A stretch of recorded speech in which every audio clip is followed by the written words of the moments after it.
ஐயனார் துணை சீரியல்ல அடுத்து வர எபிசோட்ல வானதி கிட்ட அவங்களுடைய அப்பாவும் அண்ணாவா இருந்துட்டு இனிமே அந்த மெக்கானிக் பையன் கூட பேசுறது இதோட நிப்பாட்டிக்கோ அப்படின்ற மாதிரி சொல்றாங்க.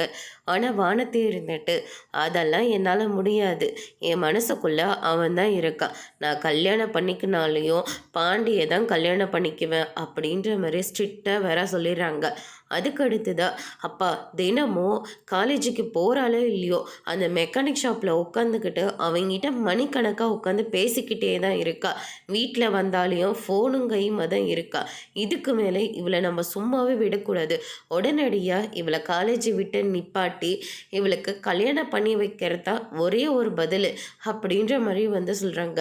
கல்யாணம் பண்ணி வச்சா இவ பண்ணிக்கவா போகிறா, நம்ம அந்த மெக்கானிக் பையனை அடித்து வச்சிடலாம் அப்படின்னு சொல்லிட்டு அவனை தூக்குனா மட்டும்தான் வானதியை நம்ம நினச்ச மாதிரி கல்யாணம் பண்ணி வைக்க முடியும் அப்படின்ற மாதிரி பிளான் போடுறாங்க. அதுக்கு அடுத்துதான் பாண்டி வேலையை முடிச்சுட்டு கிளம்புற போது 4 பேர் கடத்திக்கிட்டு போயிடுறாங்க. அதுக்கு அடுத்துதான் பார்த்தீங்கன்னா கடத்தி கொண்டு போய் ஒரு இடத்துல வேற அடைச்சி வைக்கிறாங்க. உங்ககிட்ட நான் எத்தனையோ தடவை சொல்லி பார்த்துட்டேன், ஆனால் நீ என் பொண்ணை விட்டுட்டு போகிற மாதிரியே தெரியல.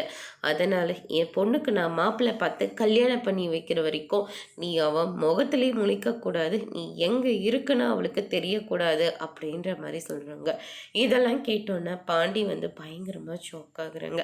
அதோட இன்னைக்கான பிரம முடிச்சிருக்காங்க. இனி ஐயனார் துணையில் அடுத்தடுத்து என்னெல்லாம் நடக்க போகுதுன்றதை வெயிட் பண்ணி பார்க்கலாம்.